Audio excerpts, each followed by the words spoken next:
ছোটবেলায় আমি আর আমার ঠাম্মি আমাদের পুকুর থেকে আরকি বড়শি দিয়ে মাছ ধরতাম, হ্যাঁ? তো একদিন আরকি আমার ঠাম্মির বড়শিতে সব মাছ পাকতেছে। আমার বড়শিতে একটা টোকা পর্যন্ত দিচ্ছে না কোনো মাছের। তো স্বাভাবিকভাবে আমি ছোট ছিলাম। রেগে-মেগে পুরা বড়শি-টরশি ভেঙে চুরে ফেলছি যে, "আমি আর মাছ ধরবই না। চলো টাটা বাই, বাই। আমি আর বড়শি দিয়ে মাছ ধরব না।"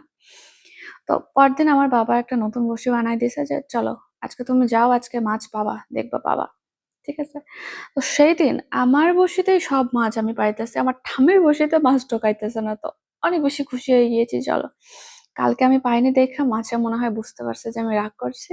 এজন্য ওরা আজকে সব আমার বড়শিতে মানে পাততেছে আরকি।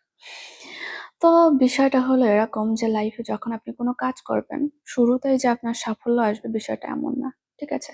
আপনি ব্যর্থ হবেন, ব্যর্থতা থেকে শিখবেন। কিন্তু নিজেকে থেমে যাওয়া যাবে না। ঠিক আছে? নিজেকে থামানো যাবে না। আপনি যদি কন্টিনিউ রাখেন, মন দিয়ে কাজটা করেন, আপনি অবশ্যই একদিন না একদিন সফল হবেন। আজ নয়তো কাল নয়তো পরশু, কিন্তু থেমে যাওয়া যাবে না। এটাই হচ্ছে মেইন কথা।